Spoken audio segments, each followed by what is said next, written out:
पिछले वीडियो में हम लोग पढ़े थे ट्रायल बैलेंस कैसे बनाते हैं, कौन कौन से ऐसे एरियाज हैं जो कि ट्रायल बैलेंस पर इफेक्ट डालते हैं, कौन कौन से ऐसे एरिया हैं जिनका ट्रायल बैलेंस पर इफेक्ट नहीं पड़ता है। आज हमारा टॉपिक होगा कैपिटल एंड रेवेन्यू। कैपिटल क्या होता है और रेवेन्यू क्या होता है, इसमें डिफरेंसेस क्या हैं, इनको कैसे अपना डिफ्रेंशिएट किया जाता है, और कैपिटल एक्सपेंडिचर क्या है, कैपिटल इनकम क्या है, इसकी कैरेक्टरिस्टिक्स क्या है। कैपिटल और रेवेन्यू में जब तक हम डिफरेंस नहीं करते हैं तब तक हमारा रियल प्रॉफिट नहीं पता चल पाता है। इसलिए कैपिटल और रेवेन्यू में डिफरेंट करना है, क्योंकि जो हमारा प्रॉफिट होता है, प्रॉफिट है टोटल रेवेन्यू एक्सपेंसेस और टोटल रेवेन्यू इनकम में हम कंपेयर करते हैं। अगर टोटल रेवेन्यू इनकम एक्सेस है फ्रॉम टोटल रेवेन्यू एक्सपेंस है तो प्रॉफिट होता है। इसके अपोजिट यदि टोटल रेवेन्यू हमारा लेस है फ्रॉम टोटल एक्सपेंडिचर से तो लॉस होता है। कैपिटल एक्सपेंडिचर जो होता है वह एसेट्स और लायबिलिटीज संदर्भ में होता है, उसका प्रॉफिट कोई इफेक्ट नहीं पड़ता। तो आज हम आप लोगों को यही बताएंगे कैपिटल और रेवेन्यू क्या है, इसमें क्या डिफरेंस है, इसकी क्या कैरेक्टरिस्टिक्स हैं। तो सबसे पहले हम शुरू करते हैं, क्योंकि व्यापार या बिजनेस में फाइनल अकाउंट बनाने का मेन ऑब्जेक्ट क्या होता है, हमको कितना प्रॉफिट हो रहा है और हमारा सिचुएशन कैसा है, स्टेटस कैसा है, हमारे पास कितनी एसेट्स है, कितनी लायबिलिटीज। तो इसमें हमको पूंजीगत आय और पूंजीगत व्यय, आयगत आय आयगत व्यय के मीनिंग को जानना होगा। Capital expenditure and revenue expenditure, capital income and capital expenditure, इसमें डिफ्रेंशिएट करना पड़ेगा। अब क्या आवश्यकता है, कैपिटल और रेवेन्यू में डिफरेंस करने के लिए क्या चीज़ आवश्यकता है, क्यों नीड्स है इसकी, क्यों हम इसमें डिफरेंस करते हैं। फर्स्ट, आपका सही लाभ और हानि ज्ञात करना। फेयर प्रॉफिट एंड लॉस तभी पता चलेगा जब हम कैपिटल और रेवेन्यू में फेयर डिफरेंस करेंगे। अगर उसमें डिफरेंस करने में हम गलती कर देते हैं, रियल डिफरेंस नहीं कर पाते हैं, तो क्या होगा, हमारा प्रॉफिट कम या ज़्यादा हो सकता है। दूसरी तरफ हमारा बैलेंस शीट जो स्थिति शो कर रही है वह रियल नहीं हो सकती है। दूसरा, वित्तीय स्थिति, हमारा बैलेंस शीट क्या शो कर रहा है, कितनी एसेट्स है, कितनी liabilities. Next, legal needs. Legal needs भी है, अनेक कानून भी बने हुए हैं जिस कानून के अंतर्गत हमको ये डिफ्रेंशिएट करना जरूर है, कंपलसरी है।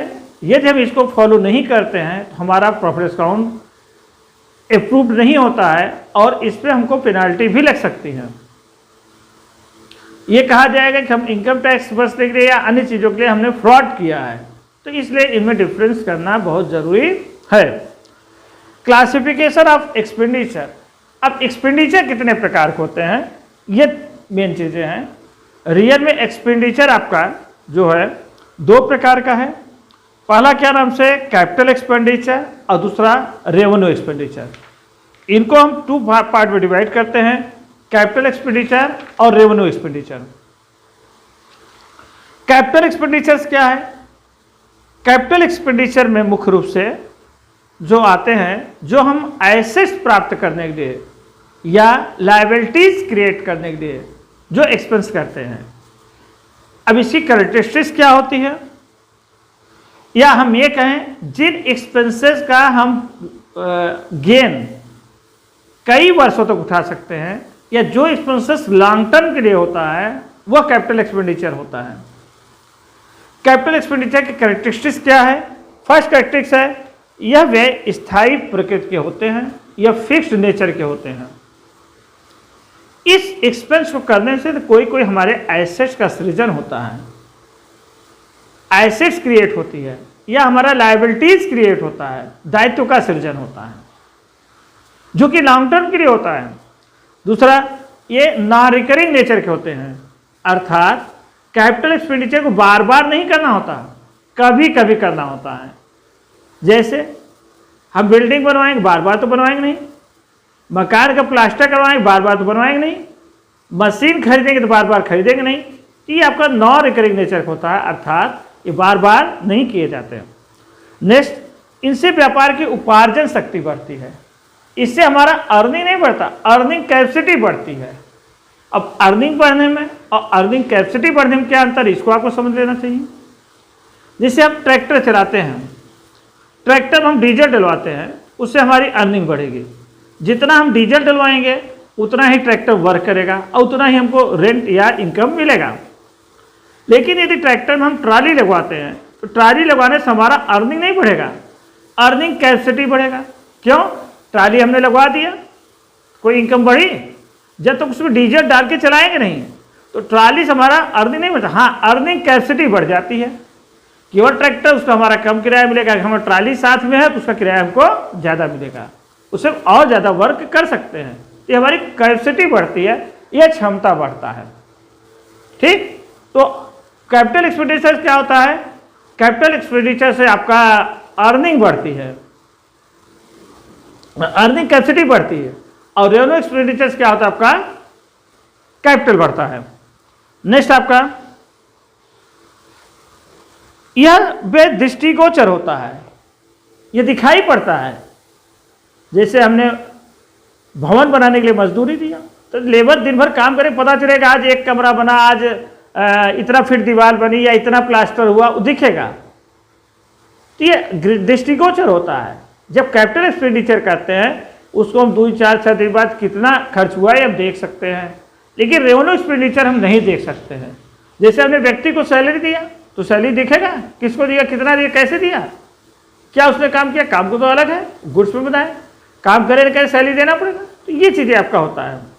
नेक्स्ट आपका है लॉन्ग टर्म के लिए होता है। कैपिटल एक्सपेंडिचर लॉन्ग टर्म के लिए होता है, इसका बेनिफिट हम कई ईयर तक उठाते हैं।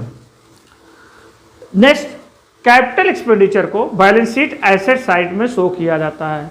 जैसे हमने मशीन खरीदा, फर्नीचर खरीदा, बिल्डिंग बनवाया, प्लास्टर करवाया, ये सब क्या हुआ? Capital expenditure. और इन सब एसेट को बैलेंस शीट एसेट्स में दिखाते हैं। अब इसके अंतर्गत कौन कौन से एक्सपेंसेस आते हैं, इतना हमने डिफिनेशन बता दिया, आपको मालूम हो गया होगा। जैसे हम लैंड परचेज करते हैं, बिल्डिंग परचेज करते हैं, फैक्ट्री बनाते हैं या लीज पट्टे पर लेते हैं, ट्राली लगवाना, ट्रैक्टर में ट्राली लगवाना हो गया, बिल्डिंग बनवाना, जैसे हम पक्की नाली बनवाते हैं, ट्यूबवेल लगवाते हैं, तो ये सब क्या हुआ? कैपिटल एक्सपेंडिचर हुआ। इसी प्रकार से शेयर एवं अंश इशू करने के लिए हम प्रीमियम देते हैं या छूट करते हैं, क्योंकि शेयर और डिविडेंड लॉन्ग टर्म के लिए हम इशू करेंगे। तो अगर उस इशू करने हम कोई कमीशन दे रहे हैं, छूट दे रहे हैं, तो ये क्या होगा? कैपिटल एक्सपेंडिचर होगा। प्रारंभिक में प्रिलिमिनरी एक्सपेंसेस है, ये सब कैपिटल एक्सपेंडिचर होगा, क्योंकि बार बार नहीं करते। जैसे कंपनी हम इस्टेब्लिश कर रहे हैं तो memorandum of association, article of association, prospectus, ये सब डॉक्यूमेंट्स हमको बनवाने पड़ते हैं। इसमें जो खर्चा होता है वह कैपिटल एक्सपेंडिचर होता है, क्योंकि बार बार हम नहीं करते। और इससे हमारा कैपेसिटी बढ़ती है। विदाउट रजिस्ट्रेशन, विदाउट एसोसिएशन के, विदाउट आर्टिकल्स के, विदाउट प्रोस्पेक्टस हम शेयर इशू नहीं कर सकते, कैपिटल कलेक्ट नहीं कर सकते। नेक्स्ट, किसी पुरानी संपत्ति को क्रय करने पर उसके योग्य बनाने दें। यदि कोई सेकेंड हैंड मशीन हम खरीदते हैं तो उस मशीन को वर्किंग कंडीशन तक लाने में जितने भी एक्सपेंसेस होते हैं सब कैपिटल एक्सपेंडिचर होता है। लेकिन जो मशीन वर्किंग है उसका हम रिपेयर करा दें तो रेवेन्यू हो जाएगा। जब हम कोई अपना मशीन हमारी चल रही वर्किंग में और ख़राब हो गई, उसका हमने रिपेयर कराया तो रेवेन्यू हो जाएगा, क्योंकि हम रिपेयर बार बार कराएंगे। लेकिन कोई सेकेंड हैंड मशीन हम खरीदते हैं, सेकेंड हैंड बिल्डिंग परचेज करते हैं और उस मशीन को या बिल्डिंग को वर्किंग में लाने तक जितने भी खर्च होंगे वह कैपिटल एक्सपेंडिचर होगा। नए उत्पाद को लोकप्रिय बनाए, कई नया प्रोडक्ट आता है, नए प्रोडक्ट को पब्लिसिटी करने के लिए जो एक्सपेंस किए जाते हैं वो भी कैपिटल एक्सपेंडिचर होते हैं। ये कुछ एग्जाम्पल आपके कैपिटल एक्सपेंडिचर के हो गए। अब दूसरा है रेवेन्यू इनकम। क्या होता है? जब हमने कैपिटल एक्सपेंडिचर बता दिया, जस्ट इसके अपोजिट रेवेन्यू एक्सपेंडिचर होगा, अर्थात ऐसे एक्सपेंडिचर जिनको करने से हमारी प्रॉफिट बढ़ती है, अर्निंग बढ़ती है, उसे क्या करते हैं? Revenue expenditure. कैपेसिटी नहीं बढ़ती, केवल अर्निंग बढ़ती है। जैसे हमने गाड़ी में डीजल डलवाया पेट्रोल डलवाया तो इससे हमारी अर्निंग बढ़ी, जितना डीजल डलवाएंगे उतना गाड़ी चलेगी उतना पैसा मिलेगा, लेकिन कैपेसिटी नहीं बढ़ेगी। इसी प्रकार से आपका यह रिकरिंग नेचर का होता है, ये बार बार किया जाता है। ट्रैक्टर में ट्रॉली तो एक बार लगाएंगे, लेकिन डीजल बार बार डलवाएंगे। दीवार में प्लास्टर एक बार लगाएंगे, लेकिन अगर उसको हम सफेदी कराते हैं, पुताई कराते हैं तो बार बार कराएंगे, वह क्या हो जाएगा, रेवेन्यू हो जाएगा, और प्लास्टर क्या हो जाएगा, कैपिटल हो जाएगा। तीसरा चीज आपका यह व्यय व्यापार संचालन से संबंधित होते हैं, बिजनेस ऑपरेटिंग से रिलेटेड होते हैं। इन व्ययों को बिना किए हम बिजनेस को ऑपरेट नहीं कर सकते। या हम यह कहें ये डेली रूटीन वर्क के खर्चे होते हैं, बार बार हमको करना पड़ता है, दिन प्रतिदिन करना पड़ता है, और इनके बिना हम बिजनेस को ऑपरेट नहीं कर सकते हैं। नेक्स्ट, इनसे हमारा अर्निंग बढ़ती है, अर्निंग कैपेसिटी नहीं बढ़ती है। यह अदृश्य नेचर होते हैं, इंटेंजिबल होते हैं, इनको हम देख नहीं सकते हम इसको देख नहीं सकते, यह खत्म हो जाते हैं। जैसे हमने बिल्डिंग बनवाया या प्लास्टर कराया, वो खत्म नहीं होगा, लेकिन अगर हम उसकी पेंटिंग सफेदी कराए तो कुछ दिन में हो सकता है फिर गंदा हो जाए, और फिर सबको उसको कराना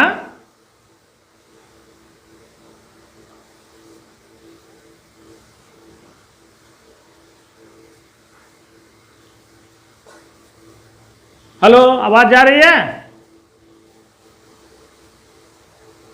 आरती आवाज जा रही है? हेलो,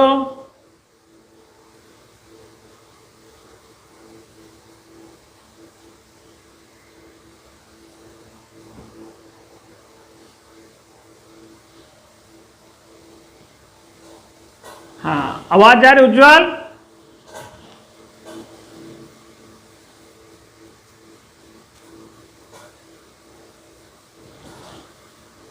हेलो, आवाज जा रही है? चलिए, तो हमने कहा ये जो रेवेन्यू एक्सपेंडिचर होते हैं ये बार बार किए जाते हैं, अदृश्य होते हैं, दिखाई नहीं पड़ते हैं।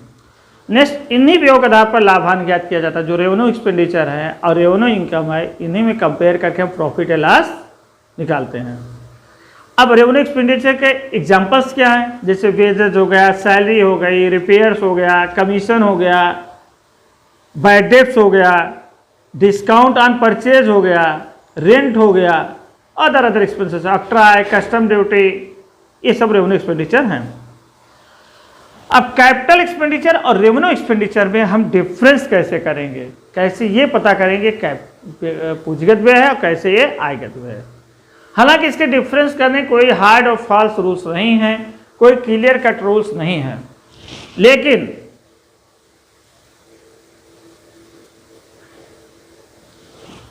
लेकिन फिर भी हम इसमें डिफरेंस, कुछ बेसिक चीजें हैं, जनरल चीजें हैं जिनके आधार पर इसे डिफरेंशिएट करते हैं। पहला क्या है, क्या वह व्यय स्थायी संपत्ति के लिए है? यदि कोई भी एक्सपेंडिचर फिक्स्ड एसेट्स को प्राप्त करने के लिए, रिसीव करने के लिए खर्च किया जाता है तो कैपिटल एक्सपेंडिचर होता है। क्या वह व्यय स्थायी संपत्ति में कोई सुधार वृद्धि के लिए है, कोई मेंटेनेंस करने के लिए है? यदि मेंटेनेंस करने के लिए है तो ये क्या होता है, रेवेन्यू होता है। सुधार करने के लिए, यदि कैपेसिटी बढ़ाने के लिए, वृद्धि करने के लिए है तो क्या होगा, कैपिटल होगा। जैसे हमने एक कमरा बनवाया नया तो इससे वृद्धि हुई, इंक्रीज हुआ बिल्डिंग में, तो यह कैपिटल एक्सपेंडिचर हो गया। लेकिन हम पुराने मकान का मेंटेनेंस कराया तो रेवेन्यू हो जाएगा। क्या ये वे पूंजी प्राप्त करने ले गए हैं? यदि हमको कैपिटल रिसीव करने के लिए कोई खर्च करते हैं तो आपका कैपिटल हो जाएगा।